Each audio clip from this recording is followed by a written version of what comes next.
Assalamualaikum, hello everyone, good afternoon. My name is Dimas Amrullah. I'm from 3AG Accounting. My student number is 0619305014 and 16. Today we will talking about coherence. Cohesion refers to the internal properties of a text, whereas coherence refers to its contextual properties. That is the way in which it relates to and makes sense in the situation in which it occurs. In a coherent paragraph, each sentence relates clearly to the topic sentence or controlling idea. But there is more to coherence than this. If a paragraph is coherent, each sentence flows smoothly into the next without obvious shifts or jumps. A coherent paragraph also highlights the ties between old information and new information to make the structure of ideas or arguments clear to the reader. Next, along with the smooth flow of sentences, a paragraph's coherence may also be related to its length. If you have written a very long paragraph, one that fills a double-spaced type page, you should check it carefully to see if it should start a new paragraph where the original paragraph wanders from its controlling idea. On the other hand, if a paragraph is very short, only one or two sentences perhaps, you may need to develop its controlling idea more truly or combine it with another paragraph. A number of other techniques that you can use to establish coherence in a paragraph are described below. First, repeat keywords or phrase, particularly in paragraphs in which you define or identify an important idea or theory. Be consistent in how you refer to it. This consistency and repetition will bind the paragraph together and help your reader understand your definition or description. Next, second, create parallel structure. Parallel structure are created by constructing two or more phrases or sentences that have the same grammatical structure and use the same parts of speech.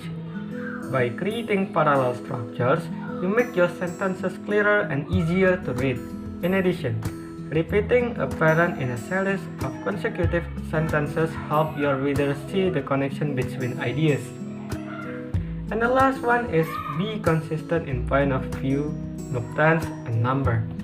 Consistency in point of view, the tense, and number is a subtle but important aspect of coherence.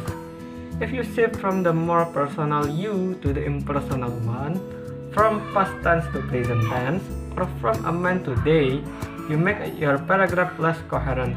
Such an inconsistency can also confuse your reader and make your argument more difficult to follow. Next, besides the technique mentioned above, to make a paragraph coherent, students can employ thematic progression in their paragraph.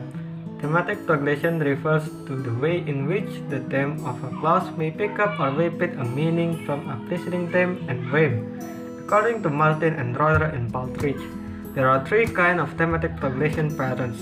They are: first, theme reiteration or constant theme; second, zigzag or linear theme pattern; and the last one, multiple theme or split RHEME pattern.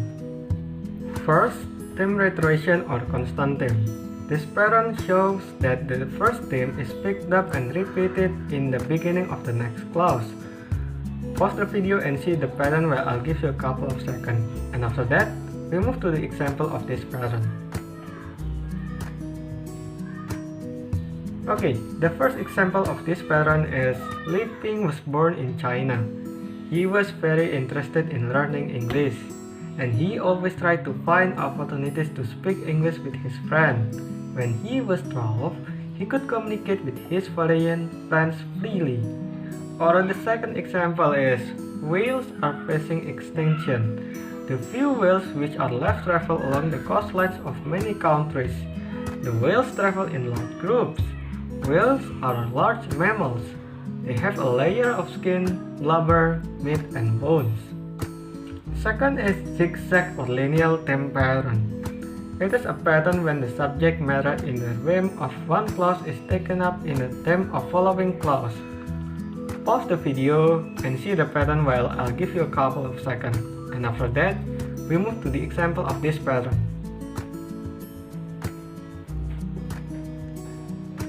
Okay, the example of this pattern is When Japanese people write their language, they use a combination of two separate alphabets as well as ideogram borrowed from Chinese. The two alphabets are called hiragana and katakana. The Chinese ideograms are called kanji. Hiragana represent the 46 basic sounds that are made in the Japanese language. Katakana represent the same sounds as hiragana but used mainly for words borrowed from foreign language. And for sound effect, kanji are used to communicate.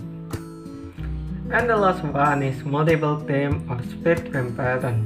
In this pattern, a RHEME may include a number of different pieces of information, each of which may be taken up as the RHEME in a number of subsequent clauses. Pause the video and see the pattern while I give you a couple of seconds, and after that, we move to the example of this pattern.